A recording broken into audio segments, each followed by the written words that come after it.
Hello and welcome to Blockade Runner podcast number 85. My name is John, and joining me for the show is Ryan. Good morning, Ryan.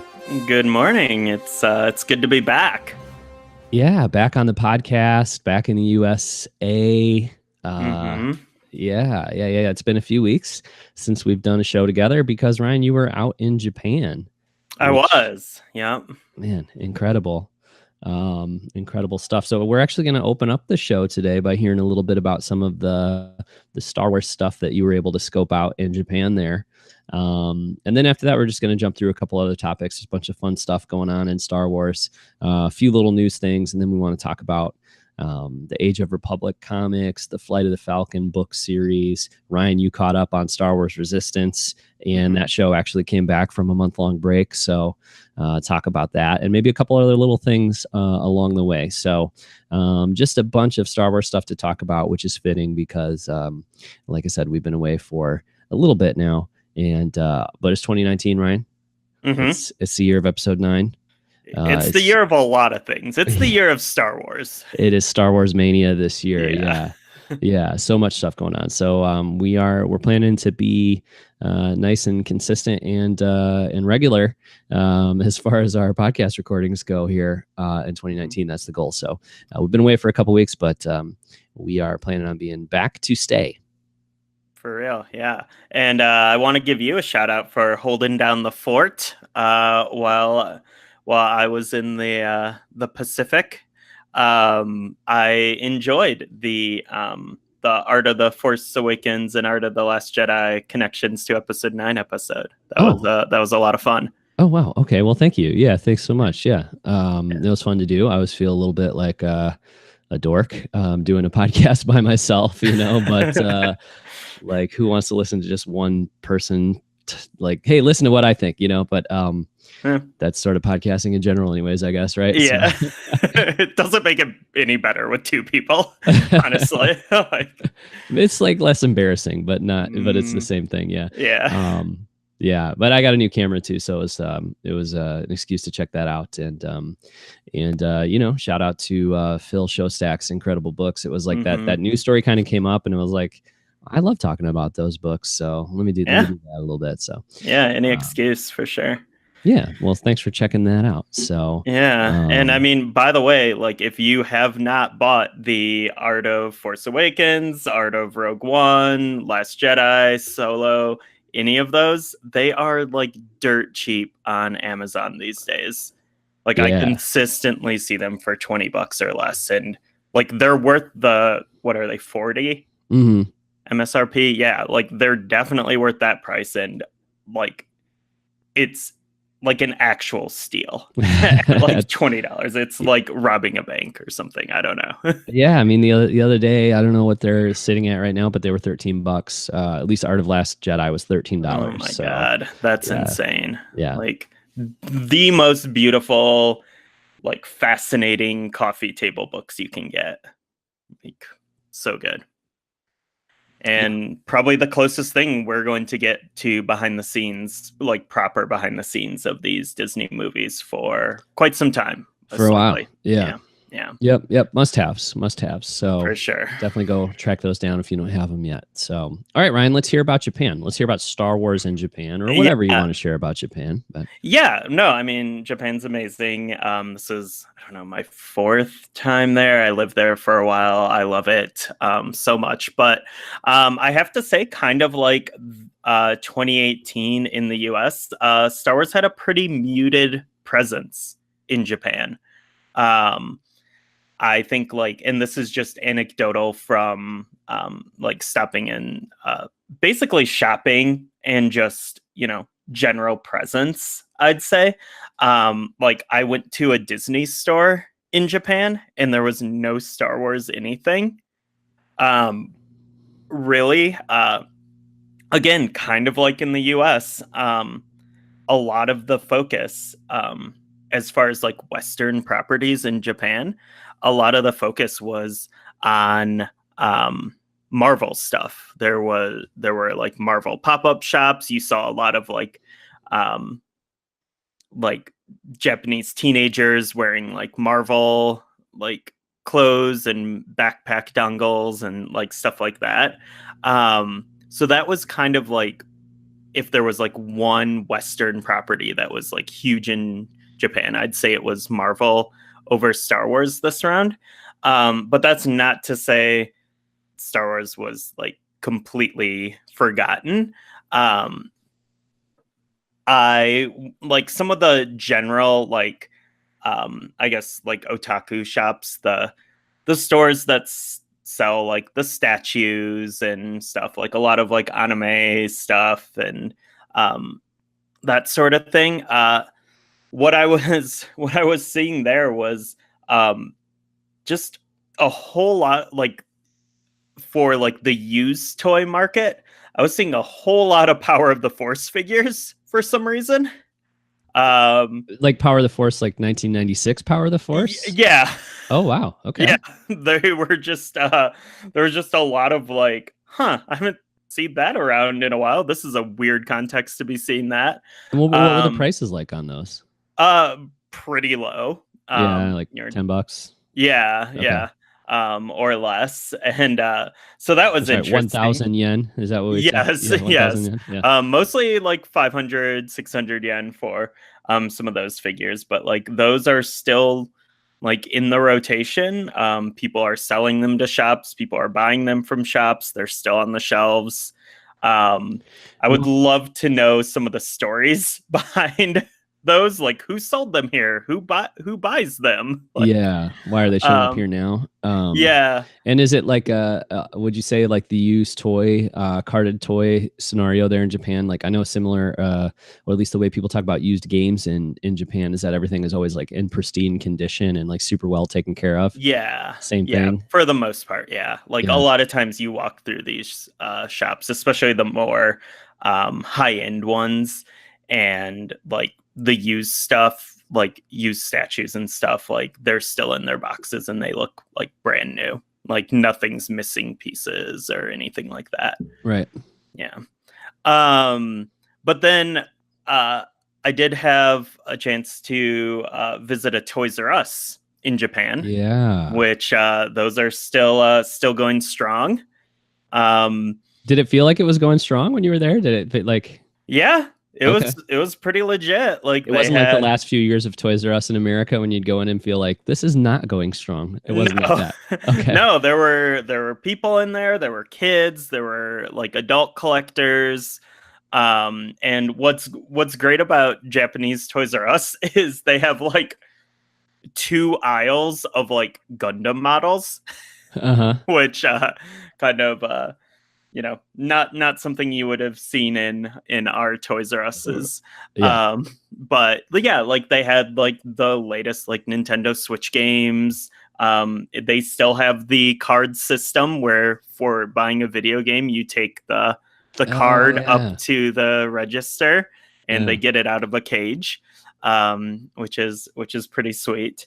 But yeah, like looking at the Star Wars section there, the 3 3/4 inch figures were like you could have mistaken it for a shelf in like a Target or Walmart here. It was like the usual suspects on the pegs. So you had like your Jyn Erso and your Hux and like a couple Kylo Rens, like the figures that you just see constantly on the shelves here or on the pegs here. And then like they had like the Build-A-Sabers and like that part of it looked pretty much identical to like an American department store, because we don't really have toy stores anymore. Like that section.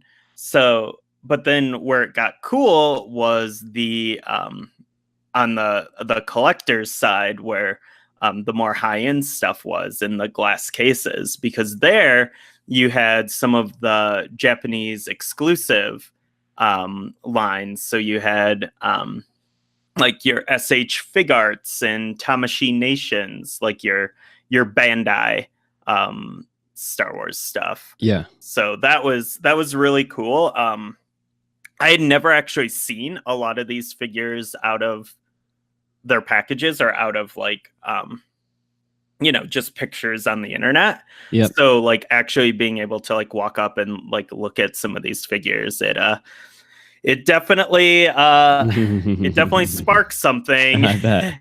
And what kind of, I didn't actually purchase any because I know these are pretty easy to get stateside. And, I was trying to be very intentional about what I purchased in Japan, Yep. trying to get things that, because I only have so much room in my suitcase, like things that I can't get back home or easily or at a good price. So I didn't purchase any because I know you can get them on Amazon for pretty close to the same price, honestly. Yeah. And but man, there are some really good looking ones in there. Like the Rey SH Fig Arts is amazing. There's a prequel trilogy, Obi-Wan, that's so good. The droids, the Trade Federation droids are really great looking, and if I had the money in space, like these would probably be the next thing I started collecting. Yeah, they look incredible. I'm just looking at your photo here. Yeah, that Rey, you can't really see her face in the photo because of a light, but I've seen her before, and that's incredible. But even just like the stormtroopers, they just look amazing, and the Praetorian Guards and stuff. So, like the human characters, the sculpts on the face and stuff are really great, and they look super good. But there's something too about just the simplicity of like a droid or a stormtrooper or whatever, where it looks just about perfect, in that sense. So yeah, those are cool. I think the SH Figure Arts you can find at Barnes and Noble as well. Noble, yeah. But they're about $50 or $60 a piece, I think. Yeah, 40 maybe. So if you have an educator discount, you can get $20 off or 20% off. 20% off. Yeah. Well, so that's kind of nice. I do some Star Wars shopping at Barnes and Noble, just for that 20% off discount. Do you have to have their like loyalty card or whatever for that? No, just an educator's discount. Just show a school ID or something. Yeah, and they'll give you a card. So. Oh, interesting. Okay. Yeah. I've never taken advantage of that. Ooh. I am also an educator of America, Ryan. So yeah. Advantage of that. Do it. Cool. And the Tamashii Nations, is that what's in the first photo here in the boxed figures on the top there? Or are those like? No, those are. I believe those are fig arts. The Tamashii Nations ones are, if you scroll to the bottom of the second photo, the Jango Fett samurai. Yeah. Which is a very specific kind of collector. Yeah. No, I see these at. They always show these off at Star Wars Celebration. Yeah. They always have like who's the parent company? Is it just Tamashii Nations or is there? It's a Bandai line, I believe. Okay. Is SH Figure Arts Bandai also or no? Yeah. Oh, okay. Yeah. Okay. Well, anyway, Tamashii Nations, they always or Bandai, I guess, always has a booth or whatever at Celebration, and they show these guys off. I want to say they had like a full size, like a actual like 1:1 scale, like full size version of one of them. But then there's always cosplay like this too, the samurai cosplay. So it's cool. Yeah, I like these. I like those figures a lot, and like obviously it is like a cross section of my interests, like Japan and Star Wars. I'd kind of love to get into them, but again, it's just like money and space. Because I think they're pretty cool. They're pretty weird, but also cool. But if anyone listening to the show collects the Tamashii Nation stuff, I'd love to hear from you, just like what draws you to those, and like how you feel about having them, how you display them and stuff, because I'm just curious, like who is the market for these, like, or if anybody has the figure arts too, I'd like to hear about that as well. How many do you have and where do you get them from, and that whole thing. Durability, like do the limbs stay on stuff? Yeah, for sure. Blockade Run on Twitter or blockaderunnerpodcast@gmail.com. You could let us know. All right, cool. Yeah. So what about you were in Japan over Christmas, Ryan? Mm-hmm. But I bet you either received some Christmas gifts before you went or when you came home. So any Star Wars stuff for Christmas at all? Well, because we were in Japan and stuff, like I mostly asked my family just for money. Uh-huh. Yeah. To make And that happen. Yeah, I bet. yeah, so that was good. Helped make our trip feel much more comfortable financially. Okay. And I will say the only Star Wars purchase I made in Japan was I bought a complete box copy of Shadows of the Empire for Nintendo 64 Oh yeah. while Yeah. there, Yeah. which is a beautiful package, and it had all like the interior cards and everything. So that Yeah, was how many yen did that set you back? 1,800 yen, so like probably 20 $16 bucks. or $17. Okay. Yeah. Wow. Yeah. Wow. So that was a steal. Definitely. And I feel pretty great about that. But that was the only Star Wars thing I bought there. Okay. Because like I said, a lot of the stuff is just available in the West like pretty easily. Yeah. So And you don't have to deal with trying to get it back on the plane and all that. yeah. Yep. So yeah, as far as Star Wars gifts, I got I actually only received one this year.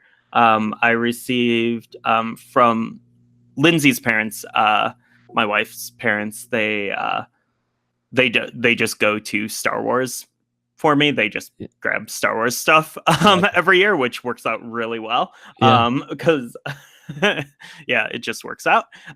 They picked up. They got me a copy of the IDW original trilogy graphic novel adaptation.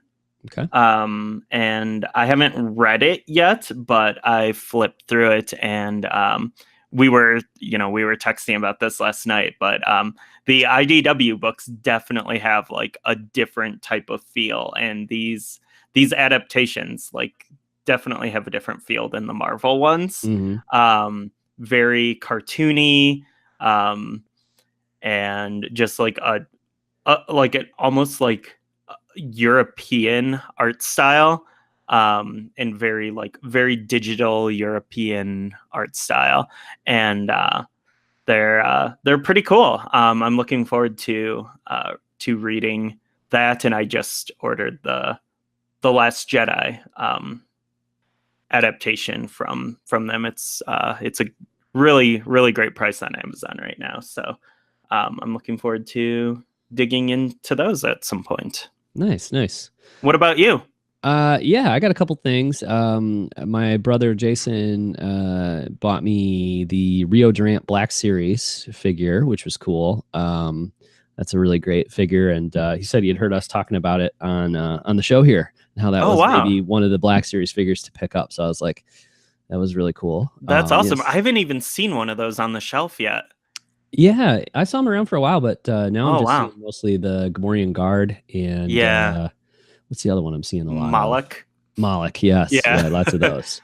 Yeah. Which are both great too. But yeah.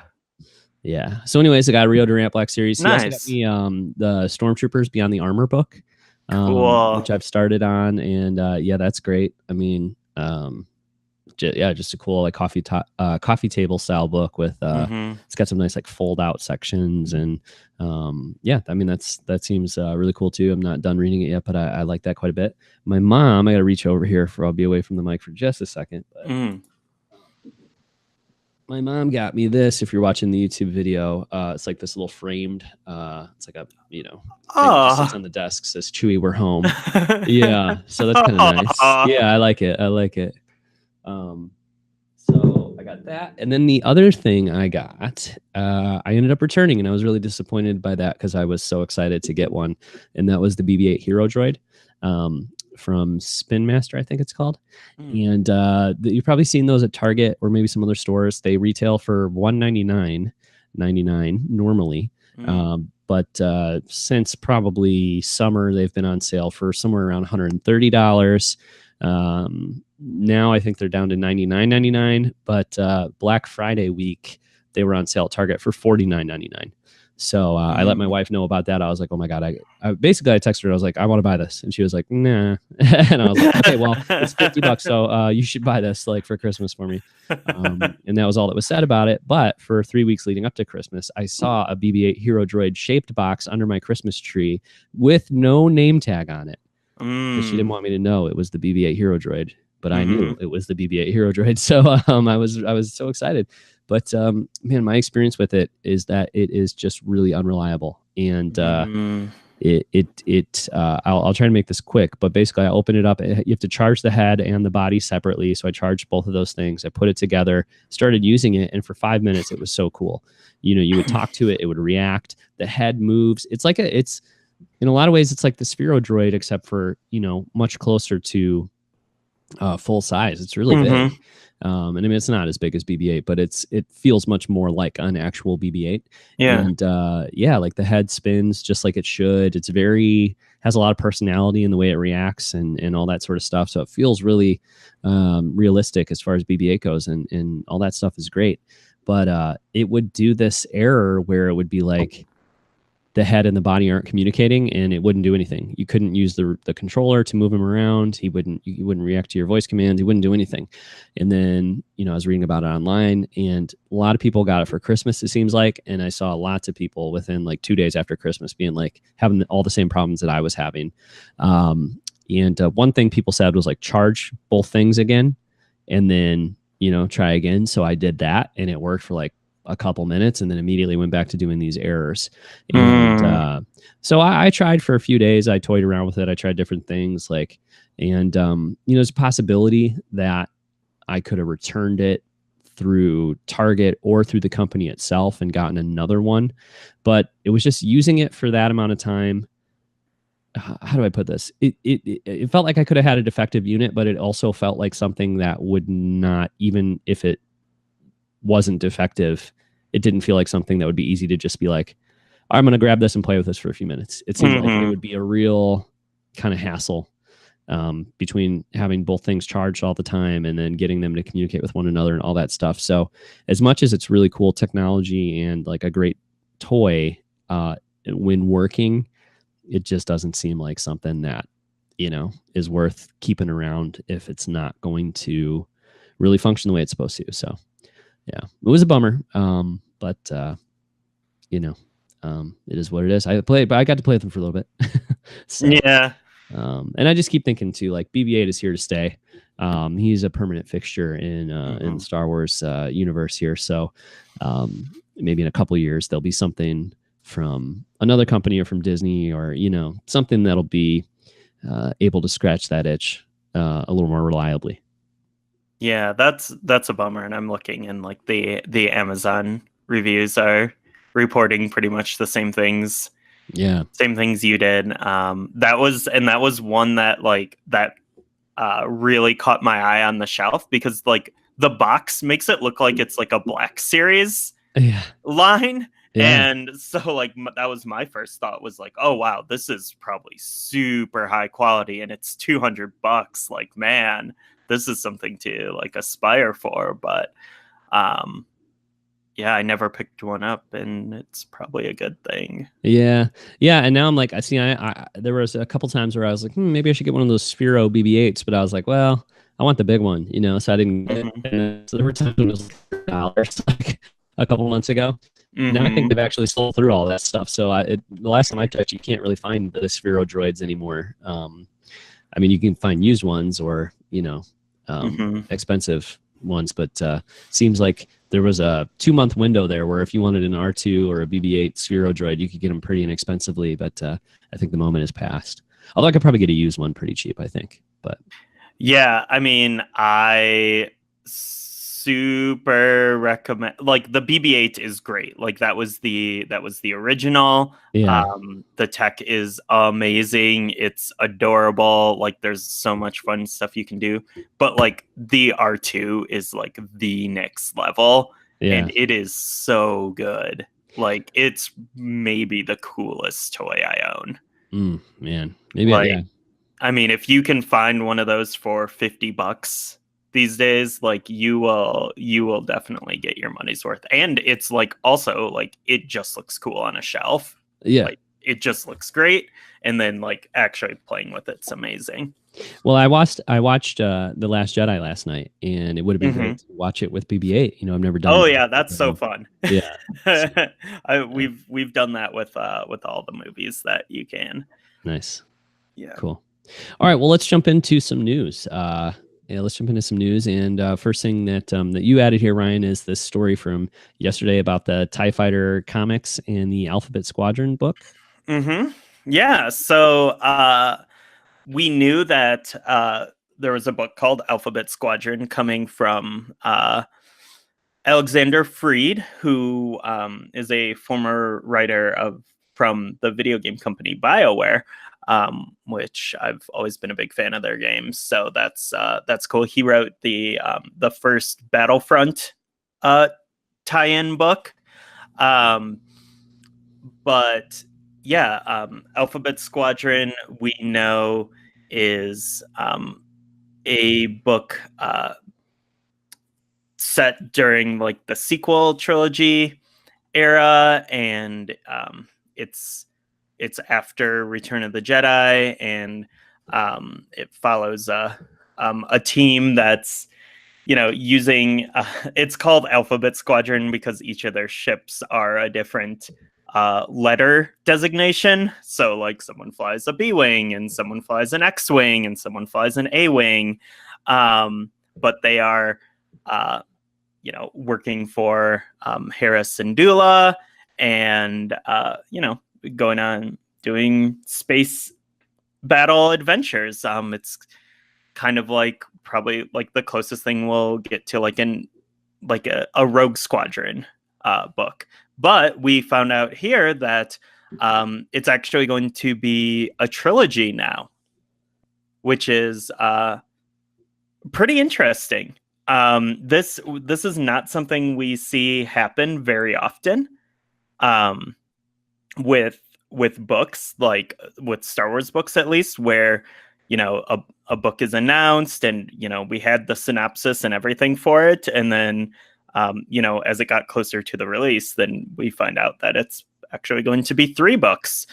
So there must have been some really good ideas that just couldn't be contained in one book. And I think like this is the kind of book that I think works as a multi-book series. If it was like, I don't know, something like Queen's Shadow or something, like, and there was, like, oh, it's now going to be a trilogy, like that might be feel kind of weird. But I think this works because you can just see like, maybe there's a bigger enemy here, but it's going to be like this team going out on different missions and stuff.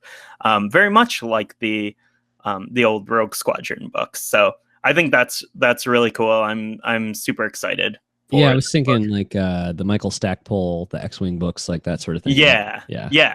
Like that's and that's cool because like I love those books. I love these kind of stories. Like it's weird because I still haven't read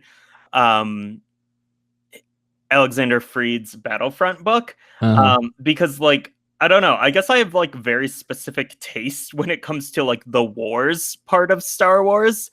Like for some reason like the boots on the ground stuff doesn't really interest me, and that's what's kind of kept me from reading the Battlefront book. But like this, like if they're flying space jets, then like I'm super into it. Like I don't know, even though it's like basically the same kind of like dynamics and everything. I don't know, I guess that's just a very specific taste of mine. Well, this is it's more Top Gun and less I don't know, Platoon or something. Saving Private Ryan. Yeah, Platoon. Right. Sure. Yeah, so that's really cool. But then also announced in this post was the comic series from Marvel, which starts in April, and it's called Star Wars TIE Fighter. So this is a mini series set in the same time as Alphabet Squadron. So there's going to be a bit of crossover here. Whereas Alphabet Squadron is going to be from the like Republic point of view. TIE Fighter will be from the I guess post-Empire point of view. Right. So, which is, we got like a little taste of this with Battlefront 2 and like Inferno Squadron, and all of that. But yeah, this is a really interesting concept, like getting post Return of the Jedi TIE Fighter pilot point of view. Yeah, it's very cool. And the idea of the crossover between the two is definitely cool as well. But yeah, like you said, I can't think of any other content that covers that sort of thing besides Battlefront 2, right? Yeah. I mean, at least within the new canon, yeah. Right. Yeah, so what's also interesting and great about this comic series is it's going to be written by Jody Houser, who we're going to be talking about in a little bit when we talk about the Age of Republic comic series. But she's obviously writing those Age of Republic issues, which are happening now, but she did the adaptation of Rogue One. She did an issue of Forces of Destiny for IDW. She did the adaptation of Thrawn, the first Timothy Zahn book in the new canon. Which I'm going to read that comic series, that adaptation pretty soon, because I'm reading the book right now, which I've never read, the first Thrawn book. So then I'm going to go back to that once I'm done. Yeah, I read both, and I really liked the adaptation. I found I like those books. I like Timothy Zahn. I like the Thrawn books. I find them to be a bit like long-winded at times. And so I think like you kind of have to have read the book to totally understand what's happening in like the comic adaptation, but it's nice getting like a condensed version of it at the same time. Sure. Because it just flows a little bit better, but like those are pretty dense books with a lot of like bureaucratic elements happening in them, and obviously there's a lot of people that really love that, but it's not quite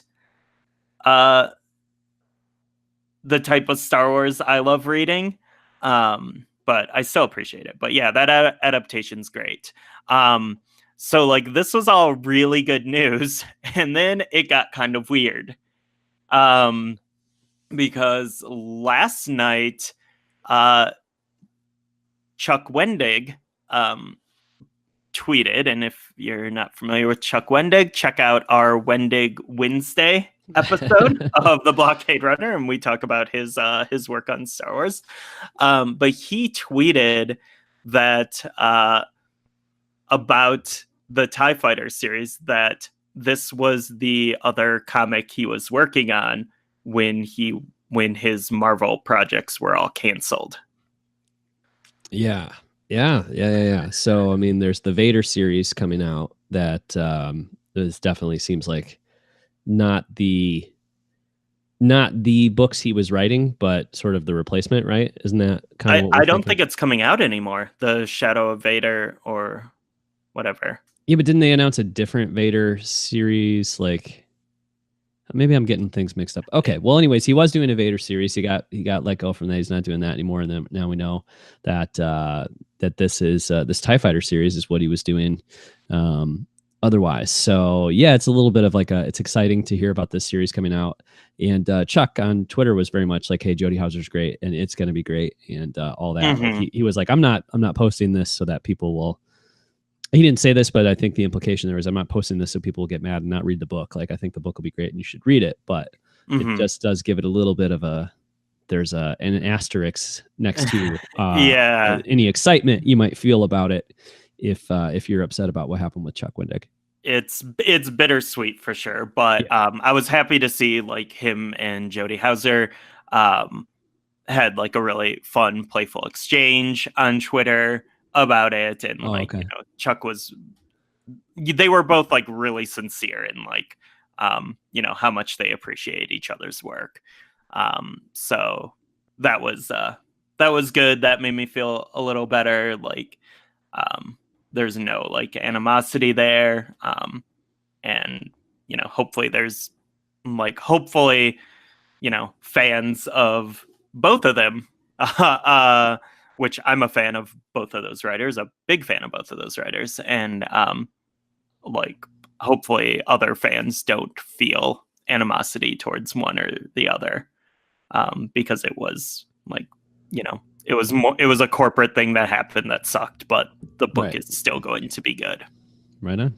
Okay, cool. All right. Well, so we have two other stories here, news things that we'll talk about real quick. And I guess they're both a little spoilery, potentially, depending on how you feel about that. So the first one is about the Star Wars Rise of the Resistance ride at Disney.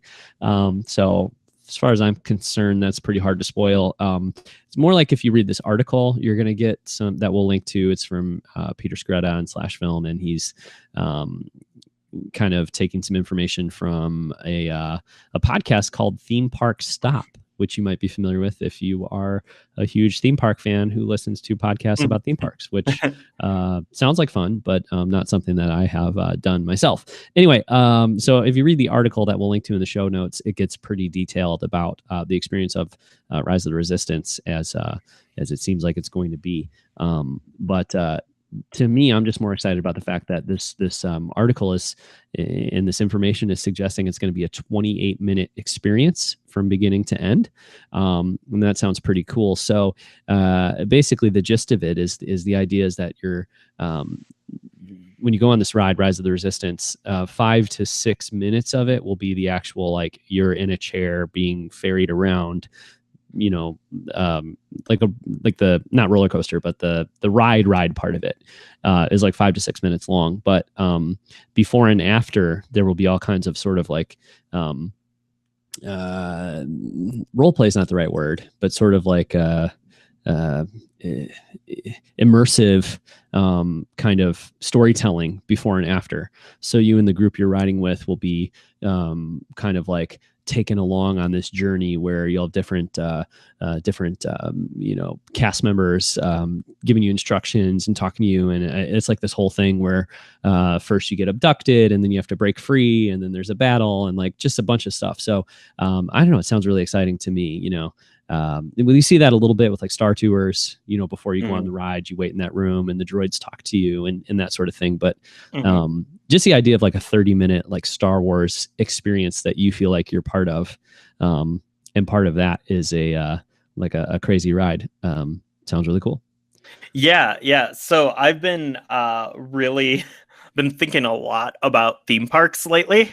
You should listen to the Theme Park Stop podcast with Alicia Stella. You know what? I probably will start once Galaxy's Edge is in full swing. Yeah. I will probably start following some of those like theme park Twitter accounts and all that. Right. But yeah, like I've been starting to like formulate opinions on theme park rides, which is really weird. But when we were in Japan, we went to Universal Studios Japan. And we went for two reasons. Not Minions, which is what a lot of that park is. But we went for Wizarding World of Harry Potter. And but the main thing we went for was the Evangelion VR experience ride. And so that was really interesting. So there was a 2-hour queue for it. So we were in line and it basically sucked. Like the line just sucked. Okay. Because we were just like outside, behind ropes, just like slowly inching along. And so I started thinking, like, compared to Star Tours, which like as soon as you show up and get into line, like you're in an experience. Yeah. Because there's at least Star Tours. The only one I've been to is Star Tours in Disney Japan. But like it's an experience, like right from the get-go, because you're in this place and there's screens and there's droids and all this stuff. And I think that's so important, because when you're just like in a line, like you're, I don't know, like outside of a Verizon waiting in a line for like a new iPhone or something. Like that's just what it feels like. You're just like in this line. And Yeah. like it I don't know. And I think like that's so important, and that's going to be so important to Galaxy's Edge, because you are for sure going to be in 2+ hour lines Oh yeah. at this. Like how do you keep it fresh? How do you keep it immersive? How do you keep it from, like, if it's immersive, how do you keep it from being like annoying, Yeah. like for that amount of time? So I think that's like a really interesting challenge. But obviously they probably have the best theme park experience creators working Yeah. on this. Yeah. But then, like, as we got closer, like the last 10-15 minutes of the experience are really good and really immersive. Like then you're suddenly in an area with like screens and stuff, and then you go to a part where you get your picture taken on a green screen with some like Evangelion stuff happening digitally behind you. So that's pretty cool. And then you go into like, you start going through like corridors, and you get like mission briefings and all of this stuff. And that was all pretty cool. And I really like that, like feeling like you're, if you're familiar with Evangelion, feeling like you're in Nerve headquarters and such. So that was really cool. And then the ride itself was pretty unique. It wasn't like anything I've ever experienced before.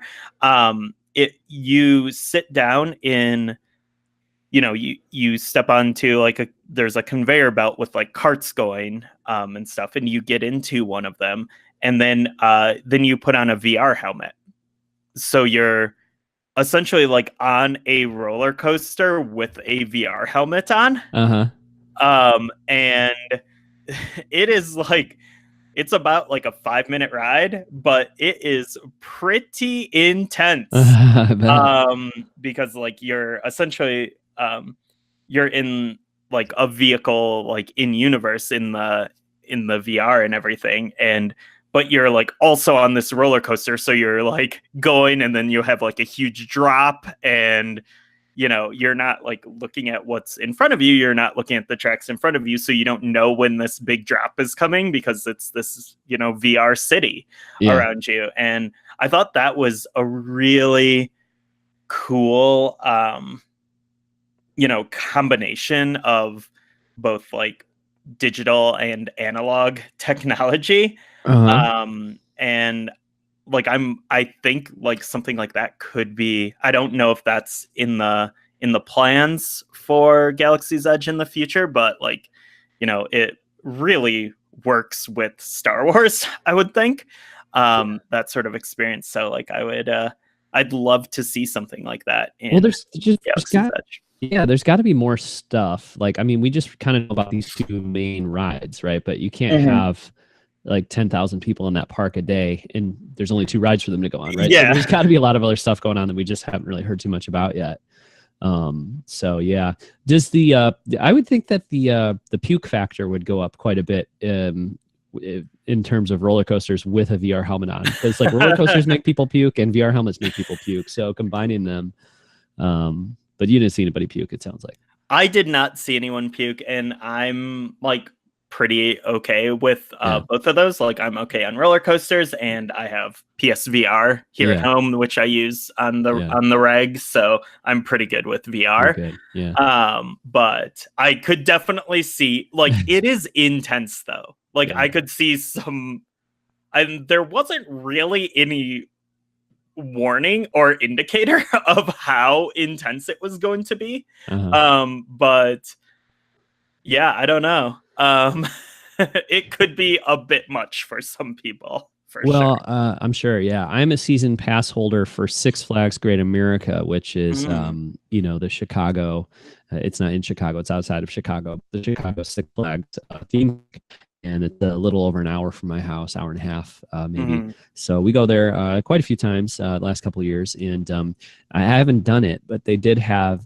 There's a ride there, Ryan. I'm sure you're familiar with the Demon.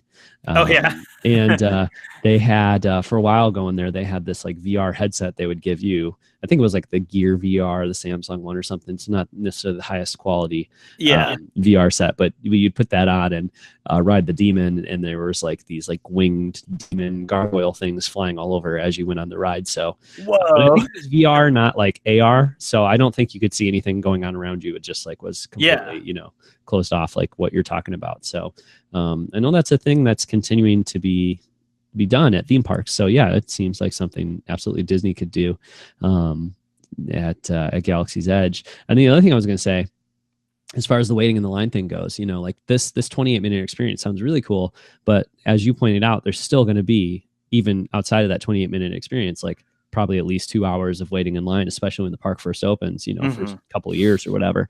And like Star Tours at Disney World, I don't know if it's this way at Disney Japan or not, but it's not like the line situation. It's not like incredibly immersive or anything, but there's like a huge AT-AT around you, and just like little things like that can make a big difference. But I feel like Galaxy's Edge is going to go way beyond that sort of thing in terms of the immersiveness. So, or Ryan, you've been to Six Flags Great America, I'm sure, at least a handful of times, right?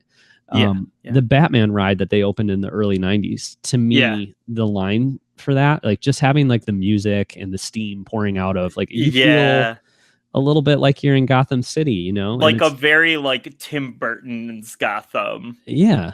And I mean, they did that in, first off, Six Flags budget is not the same as Disney budget when it comes to that sort of thing. And they made that in like 1994 or something, So, and I've been on it 100 times, and still when I get in line for Batman, I'm like, well, at least the line's going to be awesome. You know what I mean? So I think the Galaxy's Edge version of that might be really great, or is likely to be really great. So, that should be cool. The other thing I wanted to point out from this story real quick before we move on. So there's going to be, rumored to be, or supposed to be, 305 animatronic figures and droids in the ride, which is insane. Yeah, it's crazy. Normally, let's see, the Peter Scoretti here, he writes at the end of the article that Pirates of the Caribbean has about 119 animatronics. So to go from 119 to 350 is a huge. Okay, my son Elliot wants to show off his. What do you call this, Elliot? The demi-dog. It's a demi-dog. It's a Demigorgon from Stranger Things. Okay. So yeah, make your parental judgments about me.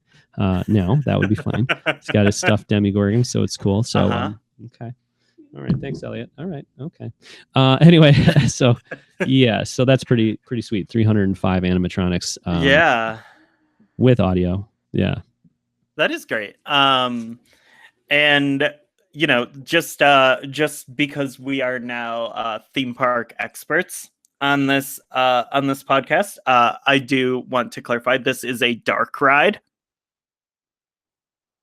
Yeah, we're definitely theme park experts. Yeah, the dark ride. Sure it is. Yeah. It's a dark ride. Yeah. So yeah, I don't know what that means, but they say it a lot in this article. I think it's like Pirates of the Caribbean. So where you get on it and you just go and experience. You just go and there's animatronics and stuff. Yeah. I did like one of the things that really caught my eye here that I think probably the part of this I'm most excited about is the massive 6-story tall room containing 2 life-size AT-AT walkers. Like, that is insane to me. That is so exciting. The fact that we are going to be going through this experience and then seeing 2 life-size AT-AT walkers. Yeah. Yeah, no, that's incredible. And 2, like I was reading the write-up about the ride, and again, if you want to see, like, it's like very detailed what the ride experience will be like. So I don't want to go into all that on the podcast, but just the moment it describes like launching into space, and I think it'll be the same thing on the Falcon ride too. But with the technology they're going to have to on the screens, surrounding the ship or the view, the windows. Like, I feel like it's going to feel so realistic and so cool to blast off into space, all that stuff. So, but yeah, to feel like you're in this First Order, like, Star Destroyer hangar with giant AT-ATs and all of it sounds so cool. Yeah, man. I know I was already the other day, like, so like, I don't think I'll go to Galaxy's Edge for at least until summer of 2020. We're planning on maybe trying to drive down summer of 2020 to Orlando. Okay. But then I'm like, oh, well, our friend Chris lives in LA, and my dad works for an airline where I could fly standby out to LA. So what if I just ditched my family, flew to LA for a day, and went to Galaxy's Edge like this summer when it opens? I'm like, I can't do that, I don't think. But think. Well, let me know if you're planning that trip. Yeah, my dad is actually moving to outside of Orlando next month. Oh, wow. So okay. Yeah, so I'm going to have a potential place to crash. And there's 2 things Lindsay and I really want to do in Orlando or that area. Yeah. And one is, Galaxy's Edge. And the other is NXT. And Full Sail Arena for NXT. So that's really exciting, and I'm happy my dad made that choice. Nice. Yeah. To retire in Florida. Orlando is cool. There's a lot of cool stuff in Orlando. So I have a place to stay there as well. So yeah, I've been there quite a few times, and it's a cool place. And there's a big Star Wars presence there. Obviously, even before Galaxy's Edge. So anyway, all right, cool. Yeah. So Galaxy's Edge is going to be fantastic. Can't wait. I'll be there in 2020, or maybe I'll sneak there in 2019. We'll see. Yeah, probably not.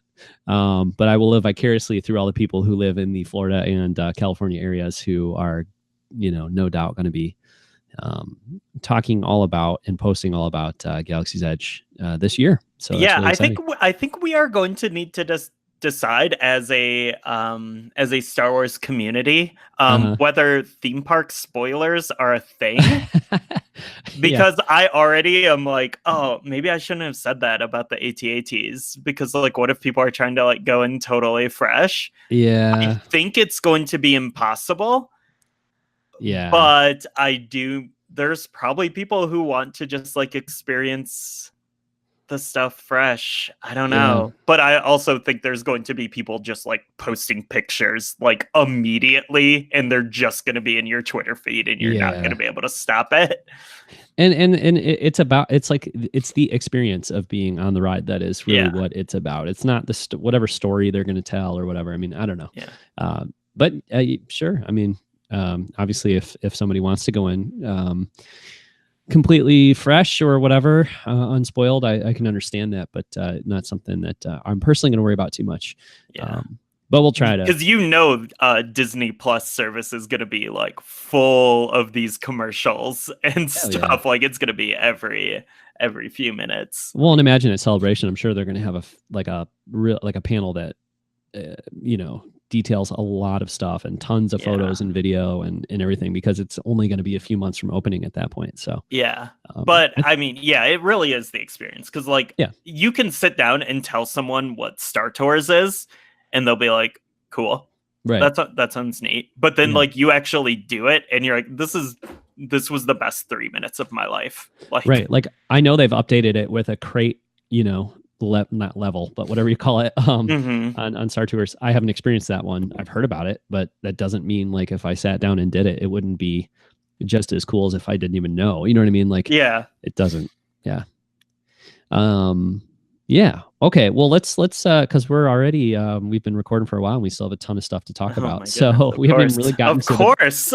have we even gotten like our main topics were going to be Age of Republic and Resistance. We're an hour in. We haven't even Nope. approached those yet. So This is what happens when we don't record for like a few weeks, though. yeah, that's why we're going to get to a more regular schedule. That's right. Yeah. Okay, well, I want to talk about this because it's really exciting to me.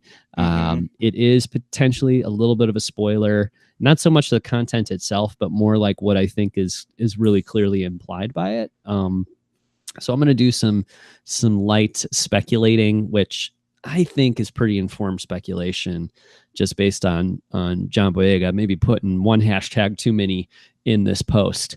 And you know, it's Yeah. he only put one hashtag, but you know, so it's not like I don't know anything, obviously, but I'm gonna speculate based on the information I see here quickly, and Okay. I could turn out to be right, you know. So if you think that's a spoiler, maybe skip 5 minutes ahead. And I know that's an annoying thing to do on a podcast, say like, you know, skip over my content but that's what I'm doing. So anyway, But this is one of those things that's like a pretty intentional tease. Like, Yeah. because like John Boyega is not leaking Star Wars Episode 9 details. This is something that like he got the go ahead from JJ and Lucasfilms to like just give us a morsel while we wait for that title. And it's the kind of thing that I bet by at least the full trailer, like it's the kind of thing we'll basically know is happening in the movie. You know what I mean? Yeah. But anyway, he posted a picture of his hands, and there's a drop of blood on his left hand on the thumb. And he wrote, "Great day working on set. The whole team pushed themselves today to achieve something visually crazy. I've had many moments of shock on set, but not like today, and I can't wait until you know why." And that's amazing, super exciting. And then he posted the eyes emoji, like, whoa, look at that.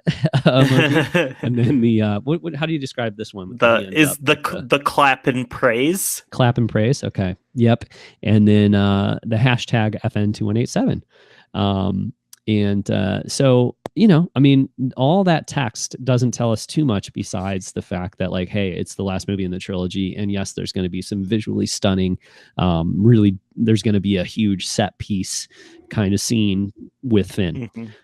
So that's really all any of that tells us. But then to close it up with the hashtag FN2187, come on. Like, it's not hashtag Finn. It's not hashtag Finn rocks or whatever, It's FN2187, which is, of course, is his First Order stormtrooper name. So, maybe John Boyega just kind of thinks of the character in those terms still or something like that. But to me, this is like an indicator that he's going to be returning to kind of lead a rebellion of some kind of First Order stormtroopers, because honestly, it's a little weird, like in The Force Awakens when he's escaping from the Star Destroyer with Poe Dameron, and he's like, hey, remember those guys I was hanging out with yesterday? Let me just start like totally lighting them up with this giant cannon and just like let me indiscriminately.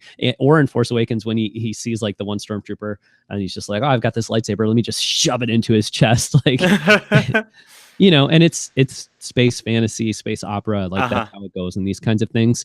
But I think there's always a little bit of like, he came from this, and rather than just running around killing as many stormtroopers as he can, it would make sense for him to try to argue to the First Order, maybe when it appears their leadership is not what it once was, and when it appears that perhaps Kylo Ren pushes the First Order to be more awful than ever in Episode 9, and more stormtroopers are gonna sort of break free of their programming and start to question things. And wouldn't it be cool for Finn to be a catalyst to pushing some of those troopers to defect or lay down their arms or whatever it may be?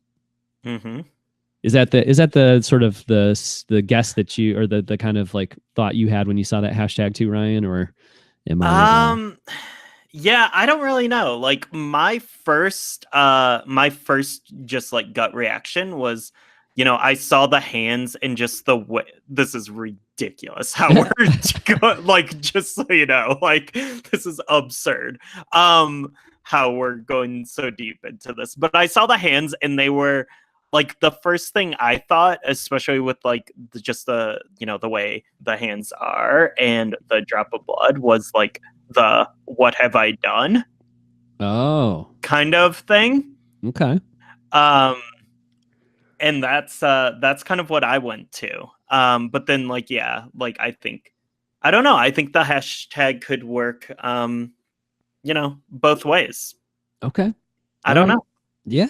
Well, yeah, I mean, if the hands are positioned that way, if it was like a shot from the film, yeah, I would think that it would maybe mirror that or echo that. So, it could be. I was thinking it was just more like, well, actually, he didn't take this photo himself, right? Who took this photo for him? I see both of his hands right there, unless he held the phone in his teeth or something. You know what I mean? Like in his mouth. Yeah. Somebody else took that shot. So I don't know. But yeah, I see here. Now I feel a little bad because I was like, oh, probably everybody looked at this and thought FN2187, it's going to be him sort of leading a Stormtrooper rebellion. And I don't have to feel bad about, bringing it up because everybody will think that. But you had this whole other creative take on it. So I don't know. We'll see. Yeah. Anyway, it's exciting stuff. So yeah, I mean, it's all we've got for episode 9. We're just gonna have to look at these hands for a while. I mean, I really thought J.J. Abrams was going to be posting photos like this every couple weeks from the set, Yeah. and I thought there'd be a Force for Change video that would really reveal another Baba Joe type thing, and I thought there'd be all kinds of stuff, and it has been silent since August. So, but I mean, yesterday, like we were all texting back and forth, like at like 5 a.m, being like, "Is it a title day? Yeah. Do we get the title today? Yeah. Yeah. Good." Well, we'll bring that up again at the end, maybe. But yeah, totally. Yeah. Okay. So we're just a little over an hour into our recording, and we're finally getting to one of our 2 main topics. Yeah.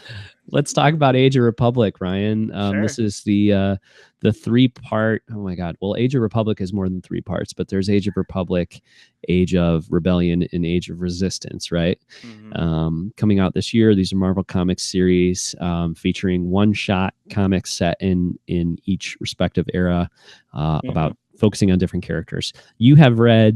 Have you read all the Age of Republic books that are out? All of them except Qui-Gon. I'm still waiting for a copy of that to come in the mail. Haven't tracked down a copy of Qui-Gon, which is potentially the most exciting of all of them. Yeah.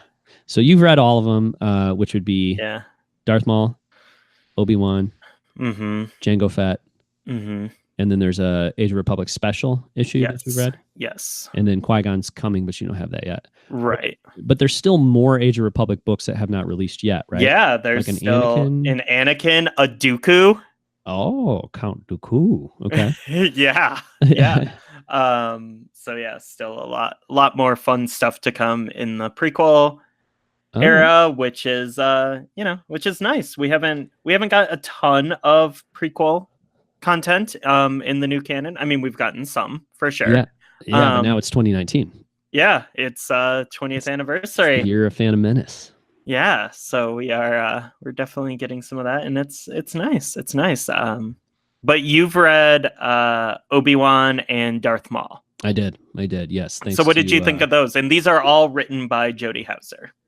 Yeah. I really enjoyed both of them. I really like both of them. Obi-Wan is the more traditional kind of Star Wars story kind of comic or whatever. It's just kind of focuses on Obi-Wan's relationship with Anakin and some of his self-doubt and whether or not he'll be a good teacher for Anakin. And I didn't think it was like how do I put this? I didn't think it was a very groundbreaking story or anything, But I love prequel Obi-Wan, so I thought it was really good. How about you? What'd you think about that one?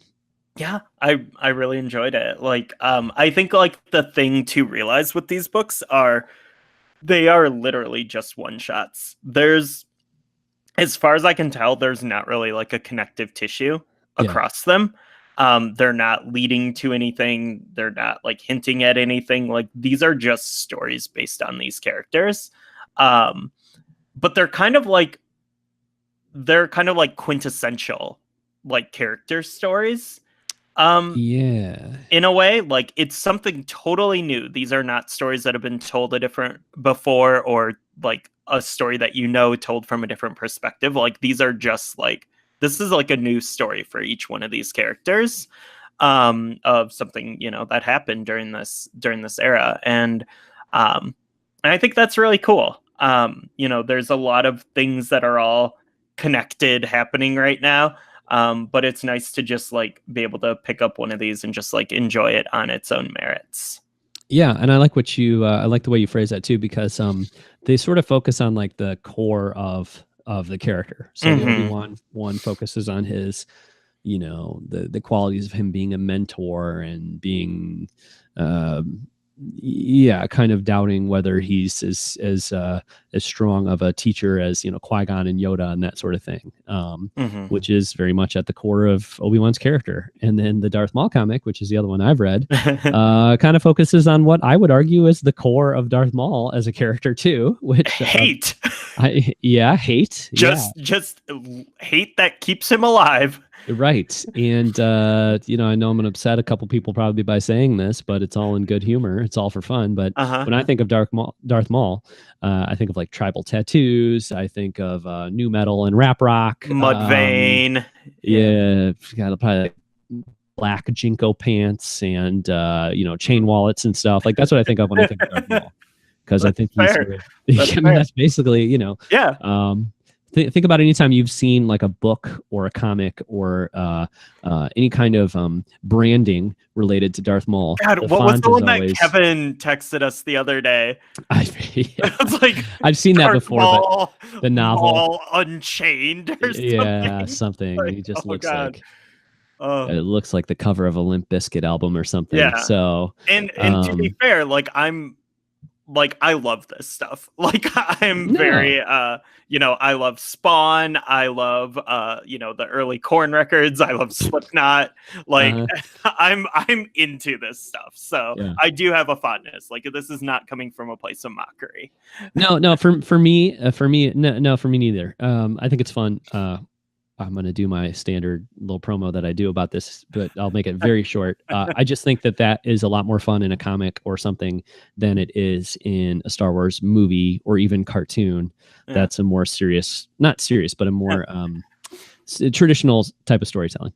So I don't really need Darth Maul back alive ever, actually, but I don't need him back alive in a movie or a cartoon.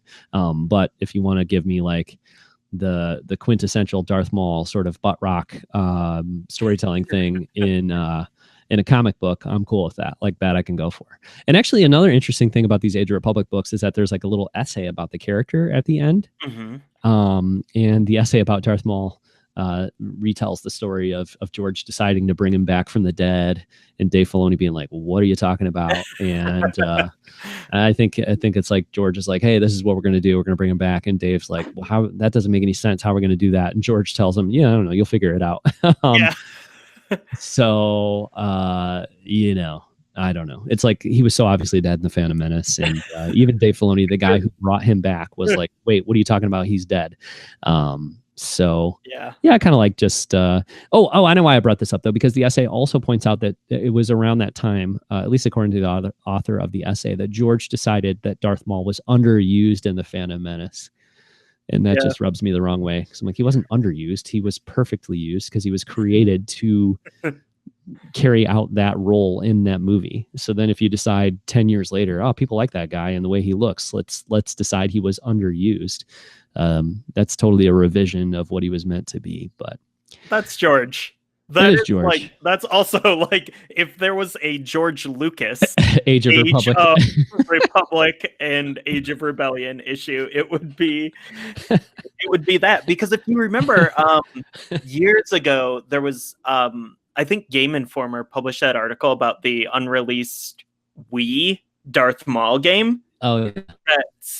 That a team was working on, and it was like George coming in. What a loss to culture that was, huh? What a trip. Whatever. I want to play that game so bad. But he's like, there's a female Zabrak, and her and Darth Maul, they're friends. And Oh yeah. everyone's like, what? And man, isn't that what killed the game? Because like I think that's what killed it. George was like insistent, no, the story's got to be about Darth Maul's friendship with this female Zabrak, and the creative team at the studio just spun their wheels for months trying to figure it out, and then they were like, "Nah, never mind. We're closing down LucasArts." I think what killed the game was the LucasArts closing. I think that was one of the I thought I remembered that they like all progress sort of stalled at that point. Well, yeah. Then, also, they could not figure out how to make this work. Like it would have probably died anyways, but it died even before LucasArts did because they couldn't deal with George's whole thing or something. Anyway, yes, you're right. Yeah. That is very George. So, but it's a fun. The issue's fun, right? It is. It's great. I really like just. It really does focus on like the hate and just the anger within Darth Maul, especially during this time period. Like he hates Sidious, like, and I think that's like an interesting avenue to explore. Like he's doing this bidding, but like he has his own machinations and stuff happening. And I think that's like this era of Darth Maul, like this is the era of Darth Maul I wouldn't mind getting more stories from, like especially if they're just in small pieces like this. Yeah. Because after he's after he becomes like a literal Spider-Man with his robotic trash legs, he's kind of lobotomized. Like he loses a lot of his like memories, and he loses a lot of his purpose, and decides to be like a crime lord, and whatever. And then there's like all that like crazy weirdness with Savage Opress and Savage Opress. Yeah. Savage Opress, yeah. Night Sisters and all of that craziness. Like it becomes like this like mythical, spiritual, fantasy thing. Right. But like Darth Maul, like I think this was a really good way to capture like the core of him is like he's just a very angry man. Yeah.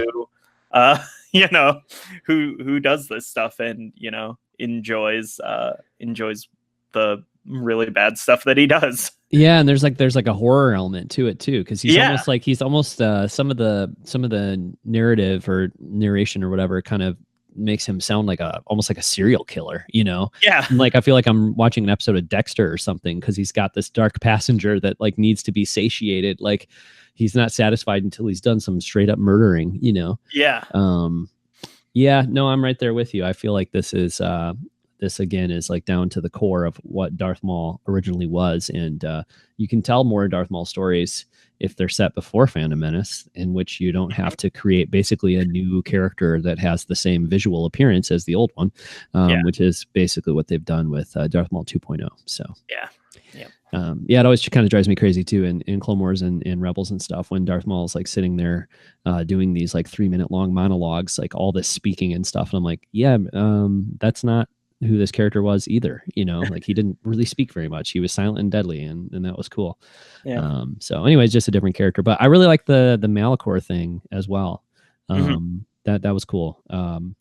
I had a love-hate relationship with the Malachor scenes in Star Wars Rebels, but like the location itself and some of the lore surrounding it and everything was pretty cool. So that was another highlight of this issue, which is pretty good. So for fans of Malachor, you might like this issue. Yeah.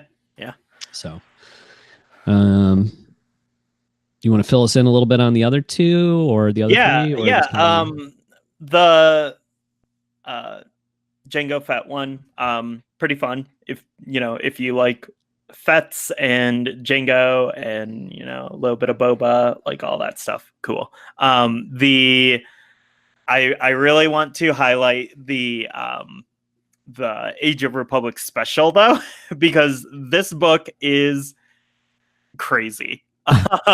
Like it's 3 different stories.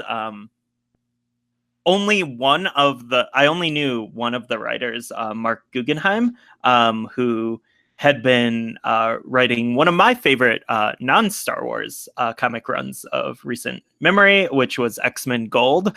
I think he did like a really, really great job with that book. I've read every issue of it. It just recently ended, and I love that book a lot. But he did the now, I guess, somewhat infamous already. It's been like 3 days, and I've already seen like so many posts about this. But the 501st plus Jar Jar Binks story in there, which is, I think everyone is probably, anyone on Star Wars Twitter has probably seen the image of Jar Jar Binks holding a lightsaber. And I can confirm that does happen in this book. But it does go in a direction that may not be what you expect from that picture, but also maybe exactly what you'd expect from a Jar Jar Binks story.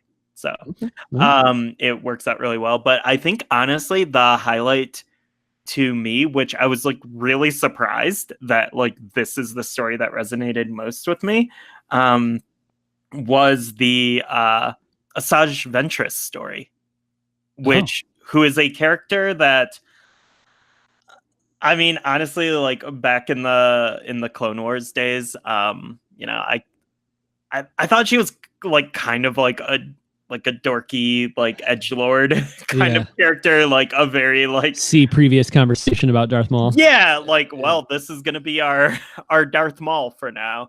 But then like, learning more about like how she was, intended to be a Attack of the Clones character, and that stuff. But then I think like what really made me kind of like her character was the Dark Disciple book, with her and Quinlan Voss, written by Christy Golden, based on a story by Katie Lucas, right? Yeah, unproduced Clone Wars episodes written by Katie Lucas. I think that's when like I really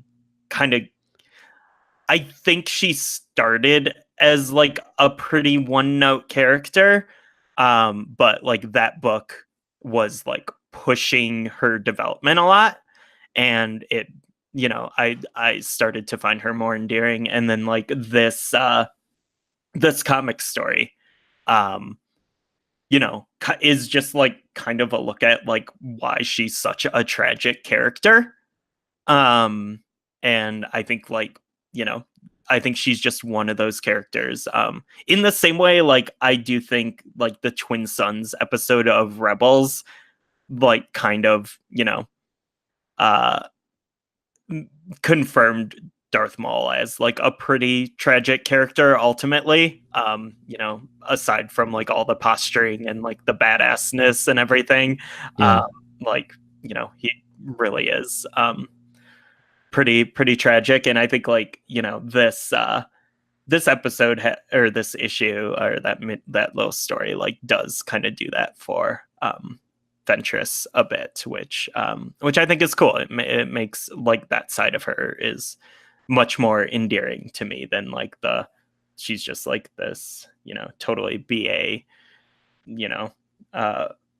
bald, like, tough girl who's just slicing through everyone for money, kind of thing. So yeah, that resonated with me a lot. But all in all, like everything so far in Age of Republic has just been awesome. Like these are just really, really fun stories with like some great production values. Yeah. And then Age of Rebellion coming up. I'm sure those will be really good. Also, though, I will say I kind of feel like the entire post Disney Marvel Comics Star Wars run has essentially been Age of Rebellion. Totally. So that I'm a little less excited about. I shouldn't say less excited. It's just like I don't think it'll be that different from a lot of the Marvel stuff, but that doesn't mean it won't be really good. But then Age of Resistance, I think, should be very exciting, especially after having read a couple of these Age of Rebellion or Age of Republic issues. Yeah. And knowing kind of what the vibe of them is and how good they are. Like, man, reading one about Rey or Rose or Finn or, whoever, or anyone from Maz Kanata. Yeah. So sure. Should be good. Yeah. Haldo, Age of my God. Age of Resistance, Amelin Haldo. How about that? Oh, I would love that. Yeah. Yeah, I know. It's so funny with like the Age of Rebellion. It's like, here's a Marvel Comics issue about Darth Vader. It's like, well, we have like 75 of those. Like, I don't know how exciting that is. I will say, the one I am excited for from Age of Rebellion is the Jabba the Hutt one shot. Right. Like that should be pretty fun. Sure. Yeah, for sure. Cool. All right. Well, also, Ryan, you've been digging into the Flight of the Falcon series, and you wanted to talk about that a little bit. Yeah. This is one that like I almost like didn't even get on board because like I don't do 100% of the I guess tween line of Star Wars stuff. Like I haven't done like the Wild Space books or anything like that. But I ended up picking up.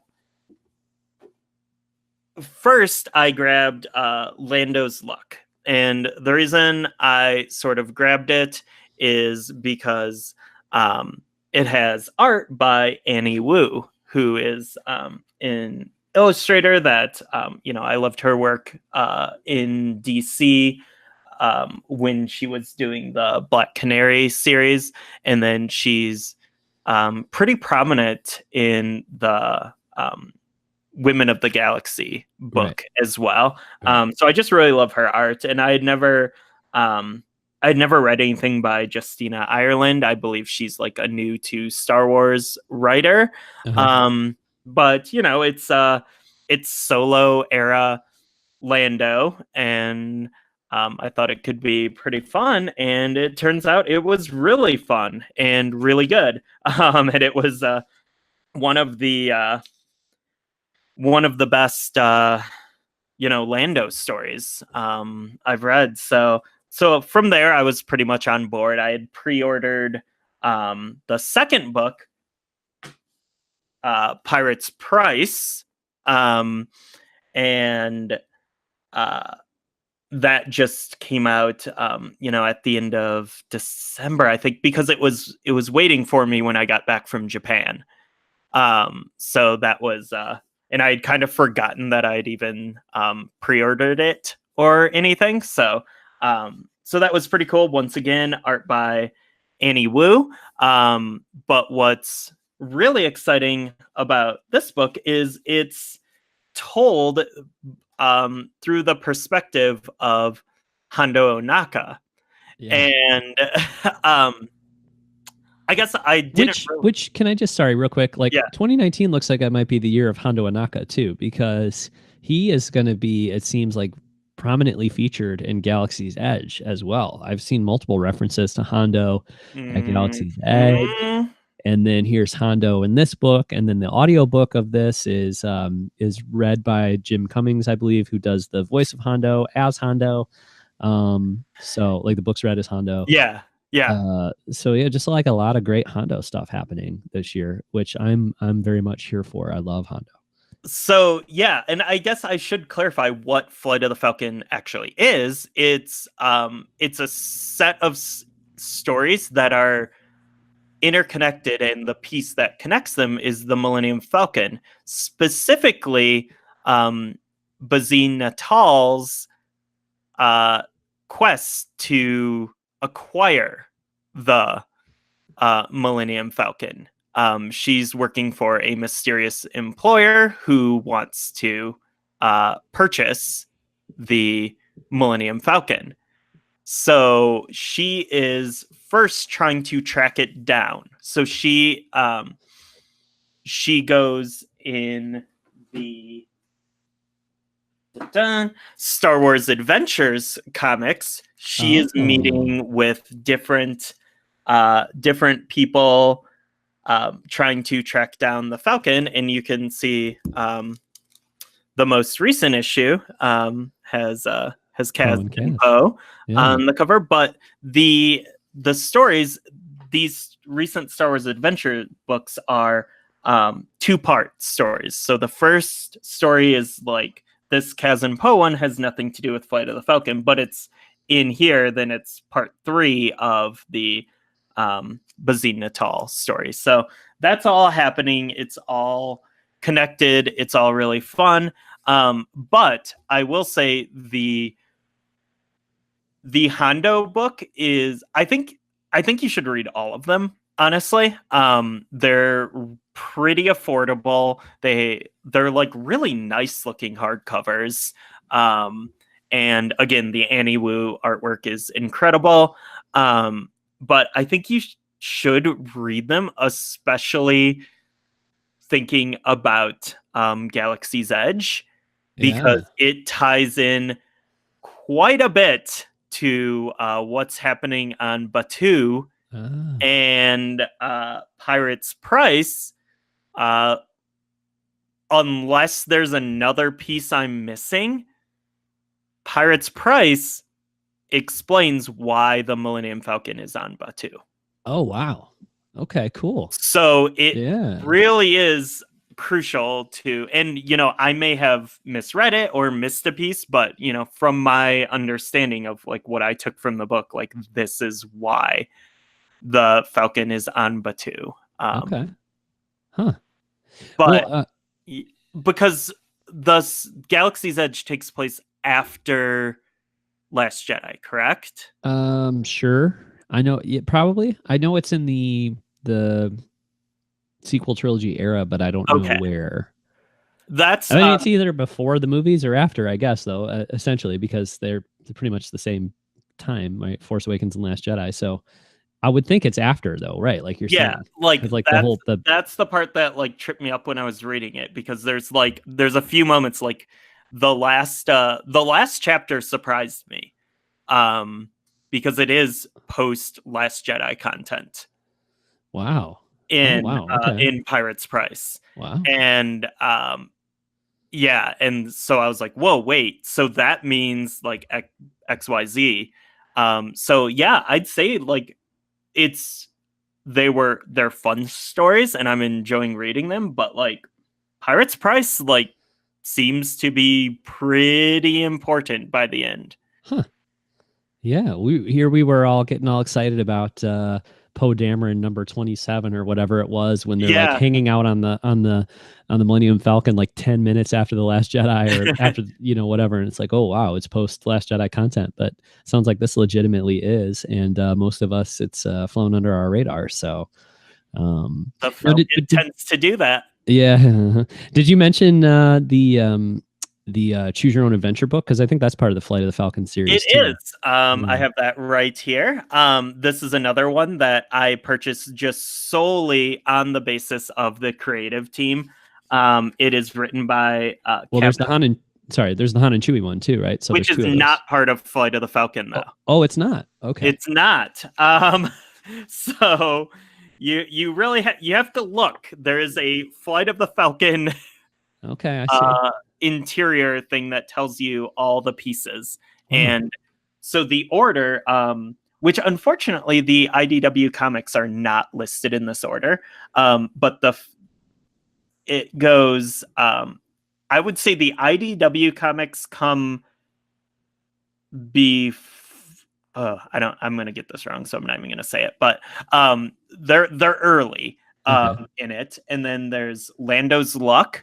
And then following Lando's Luck is Solo, the film. Huh, okay. And then Pirate's Price. But then, that's... Pirate's Price takes place across 3 different eras. It takes place Rebels era, pre Force Awakens and then post Last Jedi. Huh. And Okay. then I think it goes to Galaxy's Edge. All right. I don't know, but this was another one I purchased on the basis of the creative team. It's Kevin Scott, who writes a lot of the Star Wars Adventures comics, which are fantastic. And then it's illustrated by Elsa Charretier, who I think we got her name wrong on the Women of the Galaxy episode as well. But she illustrates Star Wars Adventures from time to time. She had illustrations in the Amy Radcliffe book, and she did some of the Forces of Destiny artwork as well. Yeah. And she's just one of my absolute favorite Star Wars artists, like in this modern era. I love her work so much. So I got this. I actually started it this morning because wow. I was waiting until I finished Pirate's Price, just because it was listed after, even though they jump around in time periods so much, like it doesn't really matter. But yeah, so I started that this morning, and it's a fun choose your own adventure book. So very cool. Yeah. You've definitely piqued my interest. I've wanted to read those Flight of the Falcon books, but haven't done so too much. But yeah, you've definitely you've made them sound pretty appealing, Ryan. I have to say. I would say, like, especially Pirate's Price is pretty crucial reading. Nice. And I think it's like this is a good time to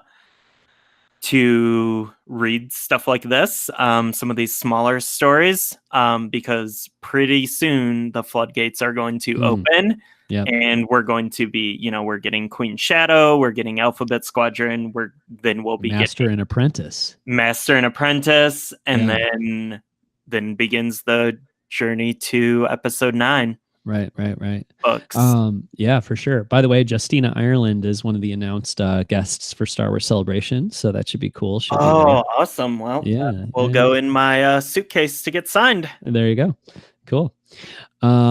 All right. Well, Ryan, let's make this call on the fly. Do you think we should hold off on our Resistance talk until the same thing? Because we have like 7 episodes of Resistance to talk about. Yeah. I have a ton of notes on my phone. Oh, okay. I think we're going to have a separate Resistance conversation. Okay. Yeah, that makes sense. That sounds good. Yeah.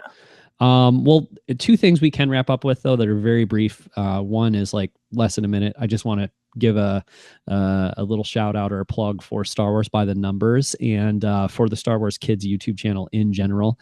Okay, tell me on this. Yeah. Okay. So I love the Star Wars Kids YouTube channel. And I think when they announced it, it was like, oh, Galaxy of Adventures. And we saw some of that animation. I know, Ryan, you were a little skittish on it at first, or maybe still are, but I was so excited for it. And then the actual Galaxy of Adventures episodes came out, and they were so short that it's like, okay, these are really cool, but also they're so short that it's like, maybe disappointing is not the right word, but it's not quite what we thought it might be. But I think a lot of people probably have just watched those sort of mainline Galaxy of Adventures episodes and thought, that's basically what the Star Wars Kids YouTube channel has to offer.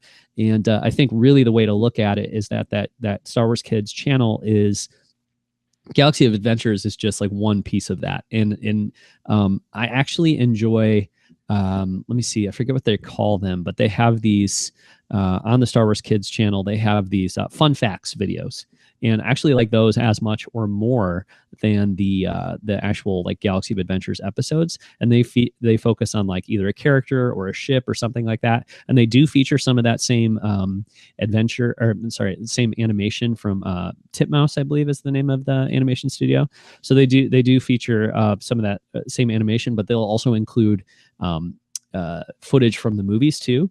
And then it's just like a really like sort of fast and fun sort of educational video sort of celebrating different elements of the Star Wars universe. So those are really cool. But then my favorite thing on here so far, and I just feel like most people probably have no idea this even exists, And they're really cool, is this new show called Star Wars by the Numbers.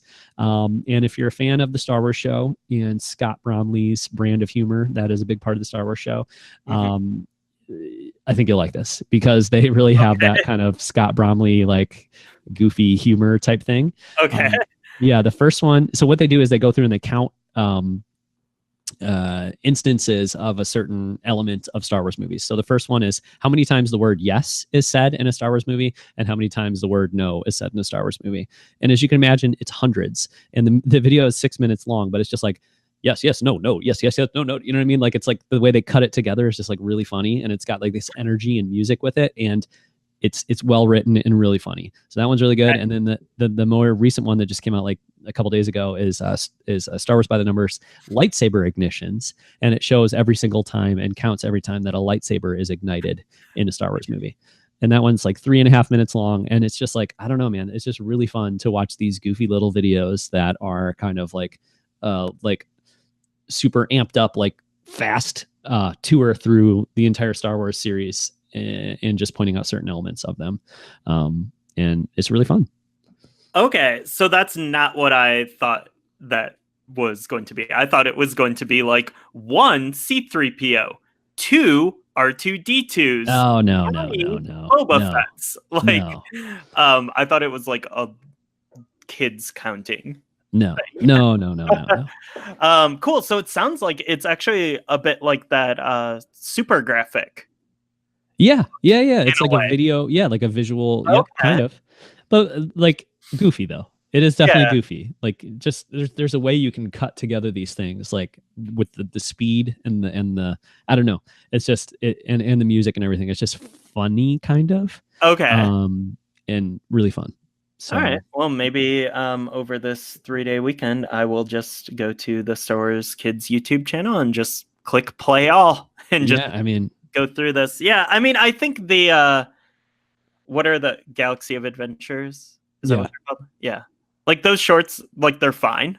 Mm-hmm. Like they're just like, here's a scene, an important scene from the Star Wars saga, like quickly animated. Like they're fine. I don't know, are they putting those out on a regular basis, or like I watched the first batch of them? I don't know about a regular basis, but they have been. Well, yeah, actually, they just put one up 21 hours ago, it looks like. Okay.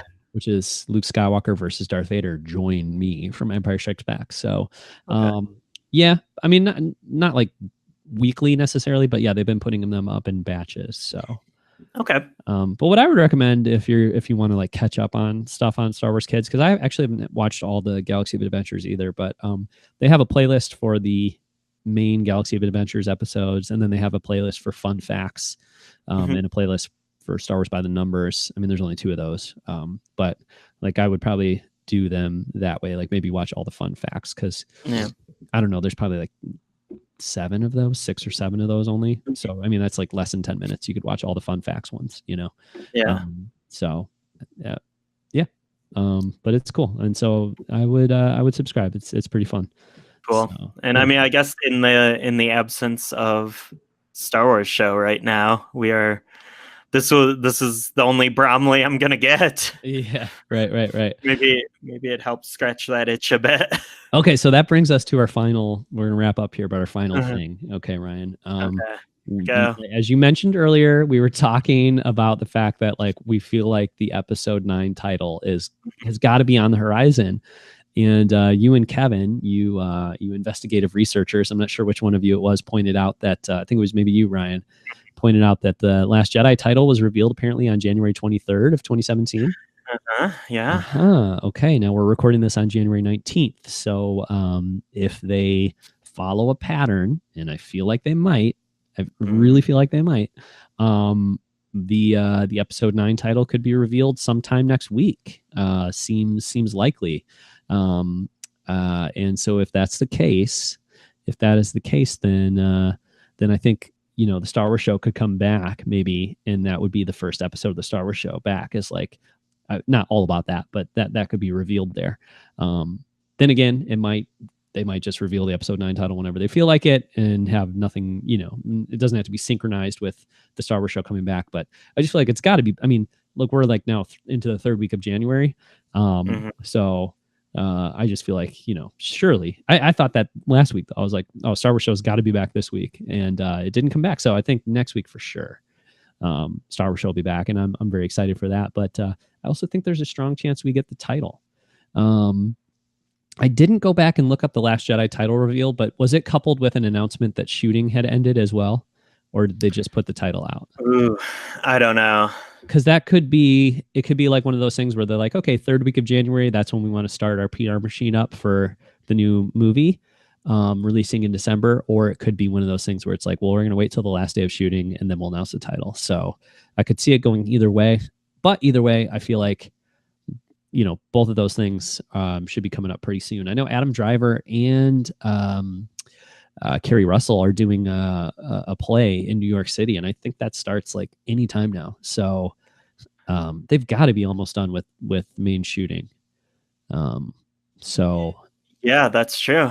Yeah, I mean, obviously, they can continue shooting after those cast members have left, but I would think the shooting's got to be pretty close to being done. So anyway, Ryan, I thought it'd be a fun way to sign off today. Yeah. By throwing out some guesses as for what the title of episode 9 would be.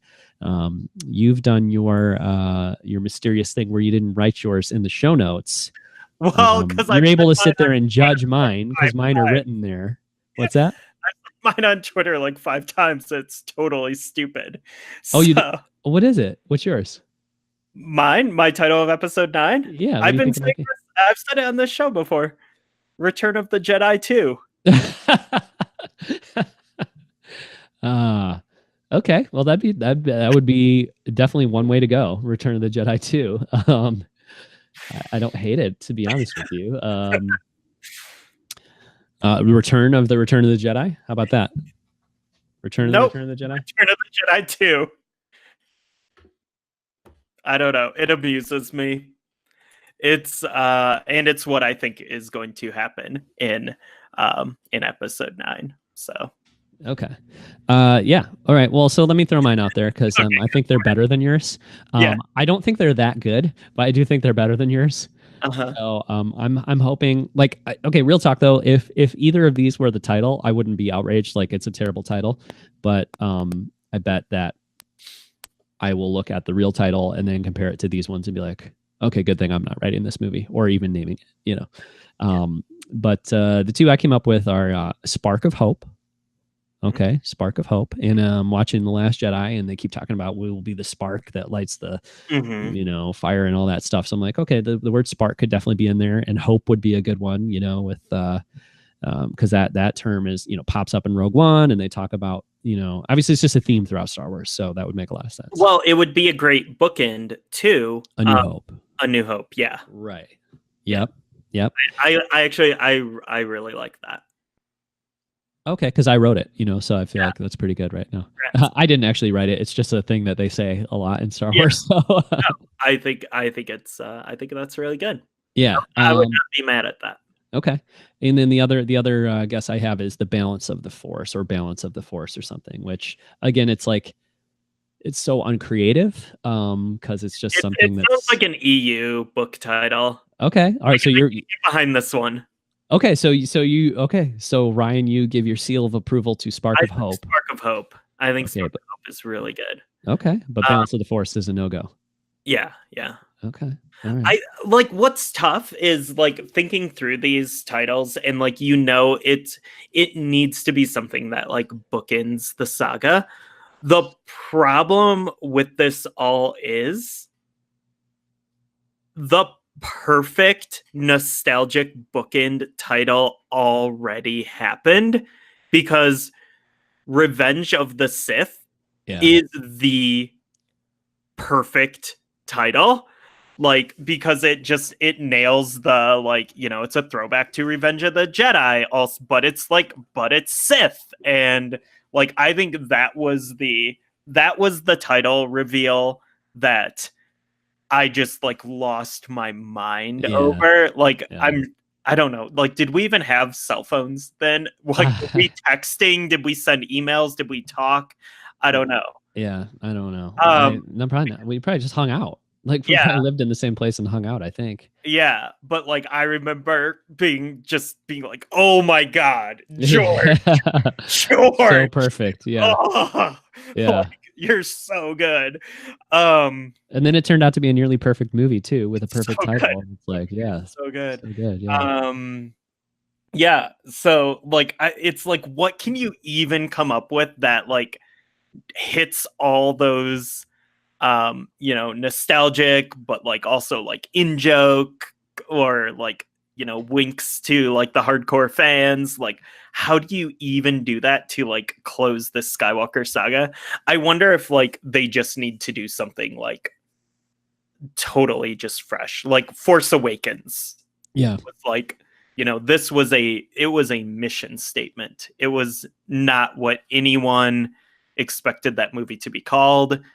It just like, oh, this is your mission statement. Yeah. And I wonder if it's just going to be something like totally unexpected like that. It's definitely a difficult task, to I would think it's a difficult task to write and to make the movie that has to conclude a 9-part saga, the most popular film series of all time, and similarly to name it and come up with the perfect name. But it's so exciting to think about the fact that, like, man, you bringing up that moment of hearing the name Revenge of the Sith and how exciting that was and how many possibilities that opened up in your mind and all those things, like knowing that we are potentially days away from that with episode 9. Ooh, that's exciting. What if Anthony Bresnikan has a little story written up with a photo from the set or something, or a couple photos from the set or something to drop with it? Remember the Topps cards, the trading cards? Yeah. What if there's something like that coming our way soon too? Ooh, yeah, very exciting. So, I'm more and more thinking no trailer until Celebration, but a title, maybe some images. I could go for that. I could also go for a trailer. That would be fine too. But I'm thinking maybe not until Celebration. I don't want a trailer until Celebration. Okay. That's me being selfish because you're going to be there and you want to be there, and I want to be experiencing that surrounded by like tens of thousands of Star Wars fans. Yeah, in the Wintrust Arena. Yeah. Even if we're just in like some weird room watching it on a TV screen, which that is a possibility. what will probably happen. That's how it happened for Force Awakens and Last Jedi for me at Star Wars Celebration. So I don't plan on being in the room for the. I don't know. They're doing it in a basketball arena though, so I think the chances are better than the last two. So, well, actually. The first one was in a hockey arena also, Force Awakens. But we'll see. I don't know. Basketball's bigger than hockey here. Yeah. What's the capacity? All right. Cool. Well, yes, it's very exciting times. Ryan, I'm excited that we're back doing the podcast, and we're, like we said at the top of the show, planning on coming back pretty much weekly is the hope. And we've got so much to talk about between episode 9, Galaxy's Edge, Star Wars Resistance, Phantom Menace. We have to wrap up our Power of the 90s series before Mandalorian. Yeah, Mandalorian. I mean, there's just it's going to be going to be a ton of stuff. Star Wars. Yeah, it's going to be the year of Star Wars, but like especially 2019. Yeah, it's going to be a huge year. So exciting. So, so look for more Blockade Runner podcast all throughout 2019. Till then, you can check out our blog at blockaderunnerpodcast.com. Email us at blockaderunnerpodcast@gmail.com. Shows on Twitter at Blockade Run. Ryan, you're on Twitter at Brawn Dwarf, BRAWNDWARF. Yeah, and Ryan put out a tweet. If you follow him on Twitter, you can go back and look at his previous tweets and see the one he wrote shaming me about being thirsty for iTunes reviews. Yeah, I pinned it to my profile. Did you really? Yeah. Okay. All right. Well, that remains true. That I guess I'm thirsty for those iTunes reviews. So if you're so inclined, we'd appreciate it. And but definitely all the links and all those things are there at blockaderunnerpodcast.com. So thanks for watching or listening, and we'll be back soon with another episode.